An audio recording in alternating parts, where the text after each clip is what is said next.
വിഷ്ണുശാലിനിയുടെ latest എപ്പിസോഡിൽ ഒപ്പിടാൻ പറഞ്ഞിട്ടും രാഘവൻ നായരെ കൊണ്ട് കഴിയുന്നില്ല. അന്നേരം എൻ്റെ ഒപ്പ് നിനക്കിടാൻ പറ്റുമെന്ന് ഇങ്ങനെ രോഹിത്തിനോട് ചോദിക്കുകയാണ്. അന്നേരം അച്ഛൻ എന്തൊക്കെയാണ് പറയുന്നത്, ഓർമ്മിച്ചൊന്ന് ഒപ്പിടുക എന്ന് പറയുമ്പോൾ ഞാൻ ഇടാം എന്നൊക്കെ പറഞ്ഞിട്ട് രാഘവൻ നായർ ശ്രമിക്കുന്നുണ്ട്, പക്ഷെ പറ്റുന്നില്ല. അന്നേരമാണെങ്കിൽ പുറത്ത് നിൽക്കുന്ന ആളിനെ വിളിക്കാനായിട്ട് പിന്നെ ഈ രജിസ്ട്രാർ പറയുന്നുണ്ട്, പിയൂൺ പോയി ശാലിനിയെ പോയി വിളിച്ചുകൊണ്ട് വരികയാണ്. അന്നേരമാണെങ്കിൽ ഈ രജിസ്ട്രേഷൻ നടക്കില്ല എന്ന് പറയുകയാണ്. ഒപ്പ് പോലും ഓർമ്മയില്ല, സ്വന്തം അച്ഛൻ്റെ പേര് പോലും ഇയാൾക്ക് ഓർമ്മയില്ല, അതുകൊണ്ട് എനിക്കൊന്നും ചെയ്യാനായിട്ട് സാധിക്കില്ല എന്ന് പറയുകയാണ്. അന്നേരം അച്ഛനൊരു പേഷ്യൻ്റാണ്, ഓർമ്മയുടെ ആ ഒരു ട്രീറ്റ്മെൻറ്റിൽ ഇരിക്കുകയാണെന്ന് പറയുമ്പോൾ ഇതിൽ പറയുന്ന ഈ ആധാർ കാർഡ് പോലും അത്ര വ്യക്തമല്ല. അതുകൊണ്ട് രാഘവൻ നായർ, ഈ ആധാരത്തിൽ പറയുന്ന രാഘവൻ നായർ ഇയാളാണ് എന്ന് സ്വയം സാക്ഷ്യപ്പെടുത്തിയാൽ മാത്രമേ എനിക്ക് എന്തെങ്കിലും ചെയ്യാൻ കഴിയൂ എന്ന് പറയുമ്പോൾ ഞാൻ സാക്ഷ്യപ്പെടുത്തിയാൽ മതിയോ എന്നിങ്ങനെ ശാലിനി ചോദിക്കുന്നുണ്ട്. അന്നേരം അതെങ്ങനെ ശരിയാവും, നിങ്ങളല്ലല്ലോ, ഇയാളല്ലേ സാക്ഷ്യപ്പെടുത്തേണ്ടതെന്ന് പറയുമ്പോൾ ഞാൻ ജില്ലാ കളക്ടറാണ് ശാലിനി വിഷ്ണു എന്നിങ്ങനെ ശാലിനി പറയുമ്പോൾ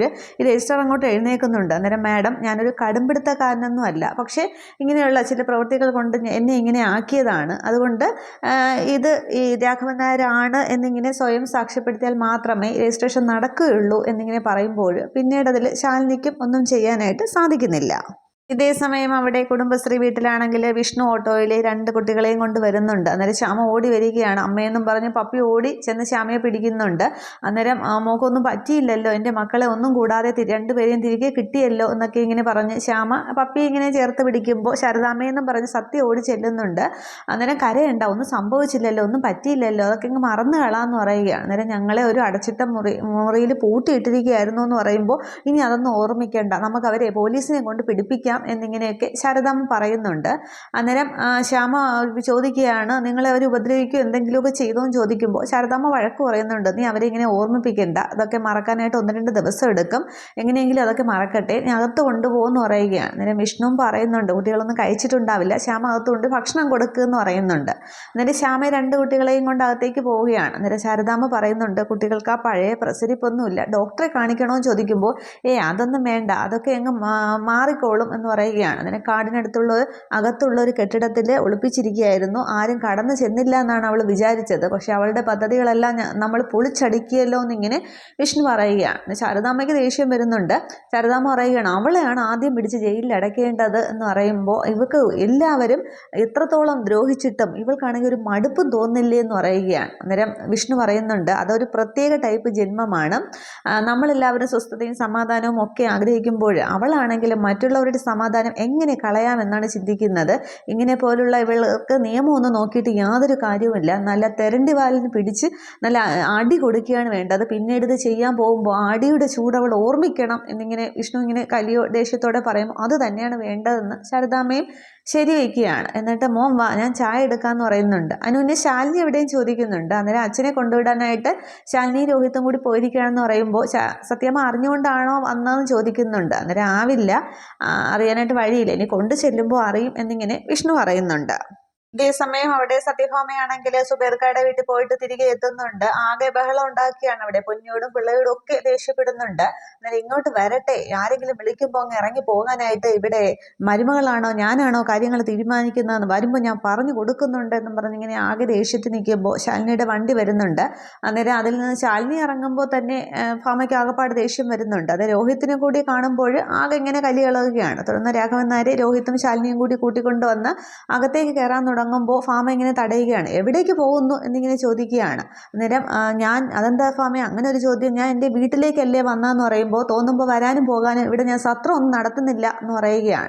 ശാലിനി പറയുന്നുണ്ട്, സത്യമ്മ അച്ഛനോട് ദേഷ്യപ്പെടണ്ട എന്ന് പറഞ്ഞിട്ട് അങ്ങോട്ടത്തേക്ക് രോഹിത്തും ശാലിനിയും കൂടി പിടിച്ചിരുത്തുന്നുണ്ട്. തുടർന്ന് ശാലിനി പറയുകയാണ്, ഞാൻ അച്ഛനെ ഒരു ആവശ്യത്തിനായിട്ട് കൂട്ടിക്കൊണ്ട് പോയതാണ്, സത്യമ്മയോട് പറഞ്ഞിട്ട് പോകാമെന്ന് അച്ഛൻ പറഞ്ഞതാണ്, പക്ഷെ ഞാനാണ് നിർബന്ധിച്ച് കൊണ്ടുപോയതെന്ന് പറയുമ്പോൾ ഫാമ ആകെ കലി ഇളകി നിൽക്കുകയാണല്ലോ. അപ്പോൾ നീ ഇവിടെ നിൻ്റെ കളക്ടർ അമ്മയുടെ അധികാരം കാണിച്ചതാണല്ലേ എന്ന് ചോദിക്കുന്നുണ്ട്. ആ കളക്ടറുടെ അധികാരത്തിൻ്റെ ഹുങ്ക് എന്നിങ്ങനെ ചോദിച്ചിട്ട് അങ്ങോട്ട് മാറി നിൽക്കടി എന്ന് പറഞ്ഞ് ശാലിനിയെ പിടിച്ചങ്ങോട്ട് തള്ളുകയാണ്. എന്നിട്ട് രാഘവൻ നായർ അടുത്തേക്ക് ചെന്ന് വളരെ ഉച്ചത്തിലാണ് സംസാരിക്കുന്നത്. രാഘവൻ നായർക്ക് അത് കേൾക്കുമ്പോൾ തന്നെ അങ്ങോട്ട് ആ ഒരു ഓർമ്മ അസുഖത്തിൻ്റെത് ഉള്ളതുകൊണ്ട് അല്ലാതെ സഹിക്കാനായിട്ട് കഴിയുന്നില്ല. അന്നേരം പറയുന്നുണ്ട്, പിന്നെ എന്തിനാ ഇങ്ങോട്ടത്തേക്ക് തിരിച്ചു വന്നത്, മരുമകളുടെ കൂടെ അവിടെ അങ്ങ് പുറത്താ പോരായിരുന്നോ, അപ്പോൾ പിന്നെ അങ്ങോട്ടുള്ള പോക്ക് വരവൊക്കെ അങ്ങ് നിർത്താൻ നിർത്താമായിരുന്നില്ലേ എന്ന് ചോദിക്കുകയാണ്. അന്നേരം രോഹിത് പറയുന്നുണ്ട്, സത്യാമ്മയെ അത് അച്ഛനെ കൊണ്ടുപോയത് എന്ന് പറയുമ്പോൾ നീ മിണ്ടരുത്, നീ ഞങ്ങളുടെ കുടുംബം തകർത്തവനാണ്, ഞങ്ങളുടെ സ്വപ്നങ്ങൾ തകർത്തവനാണ്, നിനക്ക് ഞങ്ങളുടെ മുമ്പിൽ വന്നു നിൽക്കാനുള്ള യോഗ്യത പോലും ഇല്ല, ഇറങ്ങ് എൻ്റെ വീട്ടിൽ നിന്ന് എന്ന് പറഞ്ഞിട്ട് രോഹിത്തിനോട് അങ്ങോട്ട് ദേഷ്യപ്പെടുന്നുണ്ട്. അന്നേരം രാഘവൻ നായർ പറയുകയാണ്, ഫാമ എന്നെ ഇങ്ങനെയൊന്നും ബഹളം ഉണ്ടാക്കാതെ, അവർ രണ്ടുപേരും കൂടി എന്നെ കൂട്ടിക്കൊണ്ടുപോയത് നമ്മുടെ എല്ലാവരുടെയും കൂടി ഉപയോഗത്തിന് നന്മയ്ക്ക് വേണ്ടിയിട്ടുള്ള ഒരു കാര്യത്തിനാണ് എന്ന് പറയുമ്പോൾ എന്തുപയോഗം, ഈ രണ്ടുപേരും എനിക്ക് ഇഷ്ടമില്ലാത്തവർ തന്നെയാണ്. ഒരാൾ എൻ്റെ കുടുംബം തകർത്തവളും ഒരാൾ എൻ്റെ സ്വപ്നങ്ങൾ ചതിച്ചവരും എൻ്റെ നിന്നെല്ലാം കൈക്കലാക്കിയവരുമാണ്, അല്ലാതെ ഇവരുടെ ഒരു ഉപയോഗവും ഞങ്ങൾക്ക് വേണ്ട എന്നിങ്ങനെ പറഞ്ഞിട്ട് ഫാമ ദേഷ്യപ്പെടുന്നുണ്ട്. എൻ്റെ ഇടവും വലവും നിൽക്കുന്ന ഇവരെ ഞാൻ ജീവിതത്തിൽ ഏറ്റവും കൂടുതൽ വെറുക്കപ്പെടുന്നവരാണ്, അതുകൊണ്ട് ഇവരുടെ ഒരു സഹായവും നമുക്ക് വേണ്ട, അതുകൊണ്ട് ഇനി എന്തെങ്കിലും ഇതുപോലെ ഉണ്ടായാൽ ഞാൻ ഇതുപോലെ ആയിരിക്കില്ല പ്രതികരിക്കുന്നത്, ഓർമ്മയിൽ വച്ചോ എന്നൊക്കെ ഇങ്ങനെ സത്യഭാമ പറഞ്ഞ് രാഘവൻ നായർ ആകെ അങ്ങ് സഹിയിട്ടിരിക്കുകയാണ്. അന്നേരം ശാലിനി പറയുന്നുണ്ട്, സത്യാമ്മയെ അച്ഛനെ കൂട്ടിക്കൊണ്ടു പോയത് അച്ഛൻ്റെ സ്വത്തുക്കൾ അച്ഛന് തന്നെ തിരിച്ചെഴുതി കൊടുക്കാനാണ്, പക്ഷേ അച്ഛൻ്റെ ഈ ഓർമ്മക്കുറവ് കാരണം അത് ചെയ്യാനായിട്ട് സാധിച്ചില്ല എന്നിങ്ങനെ ശാലിനി പറയുന്നുണ്ട്. അതൊരിക്കലും നടക്കില്ല, അങ്ങനെ ഒരു കാര്യം ഉണ്ടായാലല്ലേ നടന്നു എന്ന് പറയാനായിട്ട് സാധിക്കുകയുള്ളൂ. പിന്നെ നിൻ്റെയൊക്കെ ഔദാര്യത്തിൽ കിട്ടുന്ന ഒന്നും ഞങ്ങൾക്ക് വേണ്ട, ഞങ്ങളെ മനസ്സമാധാനമായിട്ട് ഇവിടെ നിന്ന് ജീവിക്കാൻ അനുവദിച്ചാൽ മതി എന്ന് പറഞ്ഞിട്ട് ഫാമ എങ്ങോട്ട് ഉറഞ്ഞു തുള്ളുന്ന പോലെ സംസാരിക്കുകയാണ്. അന്നേരമാണെങ്കിൽ രോഹിത് പറയുന്നുണ്ട്, അച്ഛനും അമ്മയും ഇവിടെ താമസിക്കാൻ വേണ്ടിയിട്ടല്ലല്ലോ ഞാൻ കഷ്ടപ്പെട്ട വീടും പറമ്പും സ്വന്തമാക്കിയെന്ന് പറയുമ്പോൾ അച്ഛനും അമ്മയോ, ഏത് അച്ഛനും അമ്മയും നീ ഞങ്ങളുടെ സ്വപ്നങ്ങൾ തകർത്തവനാണ്, നമ്മുടെ ജീവിതത്തിന് മേലെ ഇടുത്തിയായിട്ട് വന്നവനാണ് നീ, പിന്നെ കഷ്ടപ്പെട്ടു എന്ന് പറഞ്ഞല്ലോ, നീ ചതിച്ചല്ലേ നമ്മളെ ചതിച്ചല്ലേ എല്ലാം അങ്ങോട്ട് കൈവശമാക്കിയത്, എൻ്റെ മുന്നിൽ വന്ന് നിൽക്കാനുള്ള യോഗ്യത പോലും നിനക്കില്ല, അതുകൊണ്ട് ഇറങ്ങടാ വെളിയിൽ, എൻ്റെ കുടുംബത്തിൽ നിന്ന് ഇറങ്ങടാ എന്ന് പറഞ്ഞിട്ട് രോഹിത്തിനെ പിടിച്ചങ്ങോട്ട് ഫാമ തള്ളുകയാണ്. അന്നേരം രാഘവൻ നായർ ദയനീയമായിട്ട് നോക്കുന്നുണ്ട്, പിള്ളയും പൊന്നിയും ശാലിനിയും ഒക്കെ ഇത് നോക്കി നിൽക്കുകയാണ്. അന്നേരം രോഹിത് ആകെ ഇങ്ങോട്ട് വിഷമിക്കുന്നുണ്ട്. വീണ്ടും ഇറങ്ങടാ എന്നിങ്ങനെ പറയുമ്പോൾ രോഹിത് ഇങ്ങനെ പതിയെ നടന്ന് ആ കാറിനടുത്തേക്ക് പോയി നിൽക്കുന്നുണ്ട്. തുടർന്ന് ശാലിനി പറയുന്നുണ്ട്, സത്യമ്മ ഞങ്ങളെ മനസ്സിലാക്കുന്ന ഒരു ദിവസം വരും, അന്ന് നമ്മൾ ഈ ചെയ്തതിനെല്ലാം ഒരു തക്കതായ കാരണം ഉണ്ടായിരുന്നു സത്യമ്മയ്ക്ക് മനസ്സിലാവും. ഇപ്പം നമ്മൾ എന്ത് പറഞ്ഞാലും ആ സത്യമ്മയുടെ തലയിൽ കയറില്ല, കാരണം ഞങ്ങളോടുള്ള ദേഷ്യവും വെറുപ്പും ഒക്കെയാണ് സത്യമ്മയുടെ ഉള്ളിലെന്ന് പറയുമ്പോൾ ഭാമ പറയുകയാണ്, നിൻ്റെ ഈ മോഹന വാഗ്ദാനങ്ങളിലൊക്കെ വീഴുന്നവരുണ്ടാകും, പക്ഷേ ഈ സത്യഭാമയെ അതിന് കിട്ടില്ല.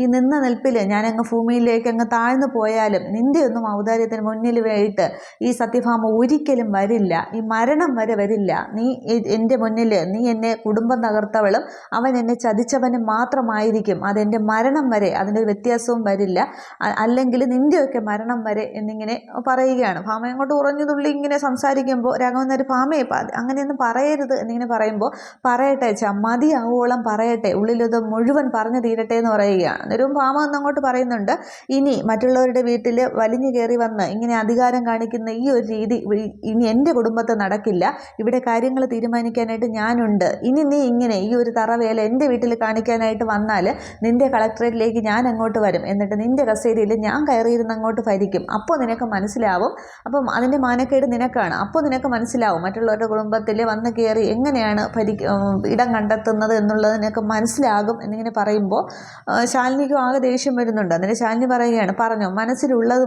മുഴുവൻ പറഞ്ഞോ, പക്ഷേ സത്യാമ്മ എന്നെ ഒരിക്കലും സ്നേഹത്തോടെ വിളിക്കുന്ന ഒരു ദിവസം വരും, ആ ദിവസത്തിനായിട്ട് ഞാൻ കാത്തിരിക്കുക തന്നെ ചെയ്യും, അതുവരെയുള്ളതെല്ലാം പരീക്ഷണങ്ങളായിട്ട് ഞാൻ അങ്ങ് കണക്ക് കൂട്ടിക്കൊള്ളാം, ഞാനതൊക്കെ കണക്കിൽ വച്ചിട്ടുണ്ട് എന്ന് പറഞ്ഞിട്ട് ശാലിനി അങ്ങ് ഇറങ്ങി പോകുന്നുണ്ട്. പക്ഷെ അന്നേരം ഭാമ ഒന്നും മിണ്ടുന്നില്ല. അവസാനത്തെ ഒരു വാക്കിൽ ഭാമ ഇങ്ങനെ ദേഷ്യത്തോടെ അവർ പോകുന്നത് നോക്കി നിൽക്കുന്നേ ഉള്ളൂ. അതിനു മുന്നേ രാഘവൻ നായരോട് പറയുന്നുണ്ട്, ഈ വലിഞ്ഞു കയറി വരരുതെന്ന് ശാലിനിയോട് പറഞ്ഞ ശേഷം പറയുന്നുണ്ട്, നിങ്ങളോടും കൂടിയാണ് പറഞ്ഞിരിക്കുന്നത്, ഇങ്ങനെ ഇറങ്ങി പോകുമ്പോൾ സംരക്ഷണവും ആഹാരവും ഒക്കെ തരുന്നവർ കൂടി മനസ്സിലുണ്ടായിരിക്കണം എന്നിങ്ങനെ രാഘവൻ നായരോട് പറയുമ്പോൾ രാഘവൻ നായർ ഇങ്ങനെ ആകെ പേടിച്ച് ഇങ്ങനെ ഇരിക്കുകയാണ്. അതിനുശേഷമാണ് ബാക്കി ശാലിനിയോട് കളക്ടറേറ്റ് ചെല്ലു എന്നൊക്കെ പറയുന്നത്. അതിനുശേഷം രോഹിത്തും ശാലിനിയും ഒക്കെ അവിടെ നിന്ന് പോകുന്നുണ്ട്. അവർ പോയതിന് ശേഷവും ഭാമ രാഘവൻ നായരോട് ദേഷ്യപ്പെടുന്നുണ്ട്. തന്നെ തോളി പിടിച്ച് കുലുക്കിയിട്ട് ചോദിക്കുകയാണ്, ദേ മരുമകളെന്നും ബന്ധുക്കളെന്നും പറഞ്ഞ് പലരും ഇവിടെ വന്നിരിക്കും, ആരോടും ഇങ്ങനെ കൂടെ ഇറങ്ങി പൊക്കിളയരുത് എന്ന് പറഞ്ഞിട്ട് പിള്ളയോടും പൊന്നിയോടും ദേഷ്യപ്പെടുകയാണ്. നിങ്ങൾ രണ്ടുപേരെ ഏൽപ്പിച്ചിട്ടല്ലേ ഞാൻ പോയത്, കൂടുതലെന്ന് എന്നെ കൊണ്ട് പറയിപ്പിക്കരുത് എന്ന് പറഞ്ഞിട്ട് ആകെ ചാടിത്തുള്ളി ഭാമ അങ്ങ് അകത്തേക്ക് പോകുന്നുണ്ട്. ആകെ വിഷമിച്ചിരിക്കുന്ന രാഘവൻ നായർ അടുത്തേക്ക് ചെന്ന് പിള്ള ചോദിക്കുന്നുണ്ട്, സാറേ സത്യാമ്മ എന്ന് പറയുമ്പോൾ പറയട്ടെടോ, പറഞ്ഞു തീർക്കട്ടെ, അവൾ പറഞ്ഞു തീർക്കട്ടെ എന്നിങ്ങനെ ആവർത്തിച്ച് രാഘവൻ നായർ പറഞ്ഞുകൊണ്ടിരിക്കുന്നേ ഉള്ളൂ. അത് കാണുമ്പോൾ പിള്ളയ്ക്കും പൊന്നിക്കും ഒക്കെ ആകെ വിഷമാവുന്നുണ്ട്. സമയം അവിടെ ഉപേന്ദ്രനാണെങ്കിൽ ആകെ ദേഷ്യത്തിലാണ്. സുസ്മിതയോട് അങ്ങ് ചാടിക്കടിക്കുകയാണ്. പറയുന്നുണ്ട്, ഇതിനാണോ ഞാൻ ഇത്രയും നാൾ കഷ്ടപ്പെടുത്തത്? ഇപ്പോൾ രാഘവൻ നായർക്ക് ഒരു 5 പൈസ ചിലവില്ലാതെ സ്വത്തുക്കൾ മുഴുവൻ തിരികെ കിട്ടിയില്ലേ? രോഹിത് ഇവിടെ കാണിച്ചത് മുഴുവൻ അഭിനയമായിരുന്നു. ഇനിയിപ്പോൾ ഞാൻ എന്താ ചെയ്യുക? പണം മുഴുവൻ എൻ്റെ അല്ലേ പോയതെന്നും പറയുമ്പോൾ നമുക്ക് അങ്ങനെ നഷ്ടപ്പിഴവുകൾ സംഭവിച്ചു എന്നുള്ളത് ശരി തന്നെയാണ്. പക്ഷേ വാട്ട് ഈസ് നെക്സ്റ്റ്, അതാണ് നമ്മൾ ചിന്തിക്കേണ്ടതെന്ന് പറയുമ്പോൾ ഇനി എന്തോ ചിന്തിക്കാൻ, പിന്നെ കിട്ടിയ അതും കൊണ്ട് മലേഷ്യക്ക് തിരിച്ചു പോവുക, അല്ലെങ്കിൽ വണ്ടിക്കൂലി വരെ വെള്ളത്തിൽ വരച്ച പോലെ ആകുമെന്നും പറഞ്ഞിട്ട് ആകെ കലിപ്പിൽ ഉപേന്ദ്രൻ സംസാരിക്കുകയാണ്. സുസ്മിതയ്ക്കൊന്നും തിരിച്ചും പറയാനും സാധിക്കുന്നില്ല. ഈ സമയത്ത് ചന്ദ്രബോസ് എത്തുന്നുണ്ട്. ഒരു കുപ്പിയൊക്കെ ആയിട്ടാണ് വരുന്നത്. എന്നിട്ട് പറയുന്നുണ്ട്, പിന്നെ ഭാഗ്യം ഇല്ലേ, ആ ഒരു വാക്കിൽ വിശ്വസിക്കുന്നവനാണ് ഞാൻ എന്നിങ്ങനെ പറയുമ്പോൾ താൻ ഒരെണ്ണം അടിക്കണമെന്നൊക്കെ പറഞ്ഞ് ഒഴിക്കുന്നുണ്ട്. അന്നേരം എനിക്ക് വേണ്ട, ജീവിതം ഇങ്ങനെ കഴിമരത്തിൽ കിടന്നാടുമ്പോൾ ലൂഡോ കളിച്ച് മാനസിക ഉല്ലാസം കണ്ടെത്താനൊന്നും എന്നെ കൊണ്ട് പറ്റില്ല എന്ന് പറയുമ്പോൾ, ഇവിടെ ഭാഗ്യത്തിലൊന്ന് വിശ്വസിക്കുക, ആ വാക്ക് എന്തായാലും ഞാൻ വിശ്വസിക്കുന്നുണ്ട്, അങ്ങനെ അങ്ങ് സന്തോഷിക്കുകയൊന്നും വേണ്ട എന്ന് പറയുമ്പോൾ എന്തായാലും രോഹിത് ഇങ്ങനെ ചതിക്കുമെന്ന് വിചാരിച്ചില്ല എന്നിങ്ങനെ സുസ്മിത പറയുകയാണ്. അന്നേരം സന്തോഷിക്കുകയാണ് വേണ്ടത്, രജിസ്ട്രേഷൻ നടന്നിട്ടില്ല എന്ന് പറയുക. അന്നേരം സുസ്മിതയും ഉപേന്ദ്രൻ ചോദിക്കുന്നുണ്ട്, രജിസ്ട്രേഷൻ നടന്നിട്ടില്ലേ?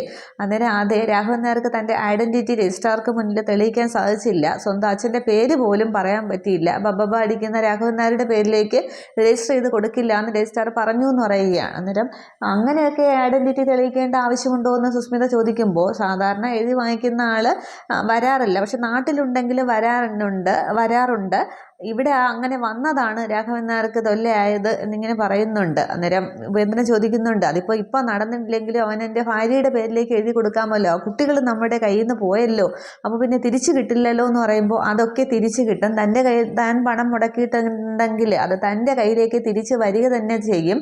അത് നമ്മൾ ഉറപ്പ് തരികയാണ്. രോഹിത്തിൻ്റെ ചങ്കിടിച്ച് കലക്കിയിട്ടായാലും അത് തനിക്ക് തിരിച്ചു തരും, താൻ അടിക്കടോ എന്നിങ്ങനെ പറയുമ്പോൾ തുടർന്ന് ചീഴ്സൊക്കെ പറഞ്ഞ് അവർ 3 പേരും കഴിക്കുന്നുണ്ട്. അന്നേരം സുസ്മിത ഇങ്ങനെ ആ ഒരു സന്തോഷത്തിലിരിക്കുന്നുണ്ട്. രജിസ്ട്രേഷൻ നടന്നില്ല എന്ന് മനസ്സിലാകുമ്പോൾ. ഇത്രയുമേ എപ്പിസോഡിൽ കാണിക്കുന്നുള്ളൂ. അപ്പോൾ അടുത്ത എപ്പിസോഡിലാണ് ഇങ്ങനെ വിഷ്ണു കുട്ടികൾക്ക് ഭക്ഷണം കൊടുക്കുന്ന ആ ഒരു സീനൊക്കെ. പക്ഷേ ഇവിടെയും സത്യഭാമയാണെങ്കിൽ ഒട്ടും അടുക്കാനായിട്ട് യാതൊരു ഉദ്ദേശവുമില്ല.